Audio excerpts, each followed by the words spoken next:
रामपुर नामक गांव में एक मूर्तिकार रहता था, जिसकी प्रसिद्धि चारों तरफ फैली हुई थी। उसकी इस प्रसिद्धि का कारण था कि वो पिछले 20 वर्षों से मूर्तियां बनाया करता था, जिससे वह मूर्ति बनाने की कला में इतना निपुण हो गया कि उसकी बनाई हुई मूर्तियां बिल्कुल जीवंत लगती थी। जब भी कोई व्यक्ति उसके द्वारा बनाई गई मूर्तियों को देखता, तो वह उसकी प्रशंसा करने से खुद को रोक नहीं पाता। सिर्फ गांव में ही नहीं, बल्कि आसपास के शहरों में भी इसकी मूर्ति कला की प्रशंसा होने लगी। इतनी प्रसिद्धि पाने के बाद जिस प्रकार एक सामान्य मनुष्य मतवाला हो जाता है, ठीक उसी प्रकार उस मूर्तिकार को भी अहंकार आ गया। वह मन ही मन सोचने लगा कि इस संसार में कोई ऐसा नहीं जो मुझसे बेहतर मूर्तियां बना सके। उम्र बढ़ने के साथ जब उसका अंत समय निकट आया, तो वह मृत्यु से बचने का उपाय सोचने लगा। तभी अचानक उसे एक युक्ति सूझी। उसने अपनी बेमिसाल मूर्ति कला का प्रदर्शन किया और अपने ही जैसी दिखने वाली 10 मूर्तियां बनाई। और जब यमदूत उसके प्राण लेने के लिए आया, तो वह जाकर उन मूर्तियों में छिप गया। अब यमदूत बहुत परेशान हो गया। वह सोचने लगा, मैं असली मूर्तिकार को पहचान कैसे करूं? वह चाहता तो मूर्तियां को तोड़कर मूर्तिकार की पहचान कर सकता था, लेकिन उसने कला का अपमान करना आवश्यक नहीं समझा। परंतु यमदूत जानता था कि मूर्तिकार अत्यंत अहंकारी है। तभी उसने मूर्तिकार के अहंकार पर चोट करने के लिए बोला, वास्तव में मूर्तियां बहुत ही बेहतरीन है, परंतु एक कमी इसमें रह गई है। यदि मूर्तिकार मेरे सामने होता, तो मैं उस कमी को उसे बता देता। इतना सुनकर मूर्तिकार झल्ला गया। उसको बहुत कष्ट हुआ कि उनकी बनाई हुई मूर्तियां में कोई कमी कैसे निकाल सकता है। वह तुरंत अपने स्थान से हटकर सामने आ गया और बोलने लगा, बताओ ऐसी क्या कमी है मेरी मूर्तियों में? मैं उसे अभी तुरंत ठीक किए देता हूँ। इस दुनिया में मुझसे बेहतरीन मूर्ति कोई नहीं बना सकता।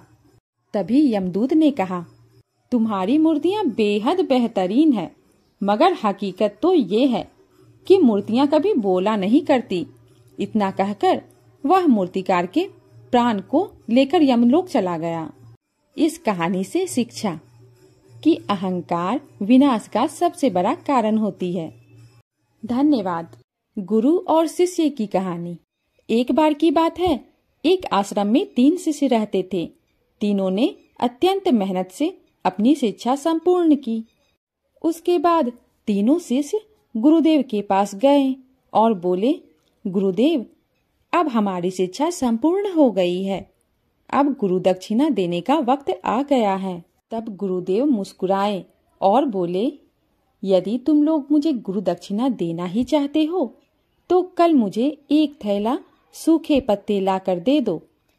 तीनों शिष्य मंद मुस्काए और उन्होंने सोचा, सूखी पत्तियां लाना कौन सी बड़ी बात है।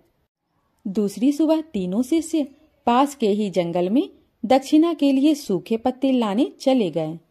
लेकिन उन्हें यह देखकर आश्चर्य हुआ कि जंगल में सिर्फ एक मुट्ठी ही सूखे पत्ते बचे हैं। यह देखकर तीनों बहुत अधिक परेशान हो गए। उन्होंने सोचा, अब गुरुदेव को दक्षिणा कैसे देंगे। तभी सामने से एक किसान आता हुआ दिखाई दिया, जिसने एक थैले में ढेर सारे सूखे पत्ते लिए हुए थे। उन्होंने उस किसान भाई से आग्रह किया, भाई, हमें भी थोड़े सूखे पत्ते दे दो, हमें इसकी अत्यंत आवश्यकता है। लेकिन किसान ने कहा, यह सूखे पत्ते मैं अपने जीवन यापन तथा घर पर भोजन पकाने के लिए ले जा रहा हूँ। मैं यह आपको नहीं दे सकता, परंतु हाँ, पास के गांव में एक सेठ जी रहते हैं। उनके पास सूखे पत्तों से दोने बनाने का कारखाना है, शायद वो आपको सूखे पत्ते दे सकता है। वे तीनों सेठ जी के पास गए और उनसे सूखे पत्ते देने के लिए आग्रह किया, परंतु सेठ जी ने कहा, मैं आपको सूखे पत्ते नहीं दे सकता, क्योंकि इनकी मुझे आपसे अधिक आवश्यकता है। मैं इन सूखे पत्तों से अपना कारोबार चलाता हूँ, मुझे क्षमा करें। अब वह तीनों शिष्य अत्यंत परेशान हो गए। उन्होंने बहुत लोगों से पूछा तो पता चला कि पास में ही एक बूढ़ी दादी रहती है। वे सूखे पत्ते एकत्रित करती है। हो सकता है उनके पास से मिल जाए। तीनों बूढ़ी दादी के पास गए और उनसे सूखे पत्ते देने का आग्रह किया, परंतु बूढ़ी दादी उन सूखे पत्तों से औषधियां बनाया करती थी, तो उन्होंने भी मना कर दिया। अब तीनों छात्र निराश होकर आश्रम लौट आए और दुखी मन से गुरुदेव को सारी बात बताई कि वे उनकी दक्षिणा लाने में असफल रहे। तब गुरुदेव ने कहा, मेरे बच्चों, मुझे दक्षिणा की अभिलाषा नहीं है। मैं तो तुम्हें बताना चाहता था कि इस दुनिया में किसी भी चीज को छोटा नहीं समझना चाहिए। छोटी से छोटी चीज का भी अपना महत्व होता है, अपना मूल्य होता है। आज शिष्यों को पता चल गया था कि जिन चीजों को हम सबसे छोटा समझते हैं, वास्तव में उनका भी एक स्थान होता है। धन्यवाद। बहुत समय पहले की बात है, किसी देश में एक राजा हुआ करता था जिसे लोगों को चुनौतियां देने का बड़ा शौक था। वो अक्सर ऐसी चुनौतियां देता था जिसे कोई भी पूरा नहीं कर पाता था, और ये देखकर वो बहुत खुश होता था कि उसकी चुनौती कोई पूरा नहीं कर सकता। एक दिन राजा अपनी प्रजा को फिर से एक चुनौती देने के बारे में सोचा। उसने ऐलान करवाया कि जो भी एक भैंस को उठाकर उसके महल का चक्कर लगाएगा, उसे बहुत बड़ा इनाम दिया जाएगा। राजा की ये चुनौती सुनकर लोग हंसने लगे और कहने लगे, ऐसा कभी भी नहीं हो सकता। फिर कुछ लोगों ने राजा के महल में आकर भैंस को उठाने की कोशिश करने लगे, लेकिन कोई भी उसे उठा नहीं सका। सब लोग इस चुनौती में बुरी तरह नाकाम हो गए। फिर कुछ दिनों बाद एक पहलवान राजा के दरबार में आया और उसने कहा कि मैं भैंस को उठाकर महल के चक्कर लगा सकता हूँ, लेकिन मुझे उस काम को करने के लिए 3 साल का समय चाहिए। राजा ने उसकी बात मान ली और उसे 3 साल का समय दे दिया। 3 साल बीत गए। 3 साल बाद वो पहलवान राजा के दरबार में वापस आया और उसने एक भैंस को उठाकर राजा के महल के चक्कर लगा दिए। राजा और बाकी सभी लोग उसके इस काम को देखकर हैरान रह गए।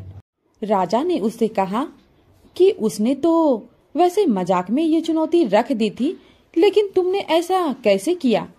तो उस पहलवान ने बताया कि महाराज, मैं इस भैंस को तब से उठाकर चक्कर लगा रहा हूँ जब से ये छोटी थी, और जैसे जैसे ये बड़ी होती गई, इसका वजन बढ़ता गया और मेरी ताकत भी। तो इस तरह मैंने नामुमकिन को भी मुमकिन कर दिखाया। इस कहानी से शिक्षा: अपने बड़े लक्ष्य को हासिल करने के लिए कभी कभी छोटे छोटे कदम उठाने पड़ते हैं और पहले छोटे लक्ष्य को हासिल करना पड़ता है।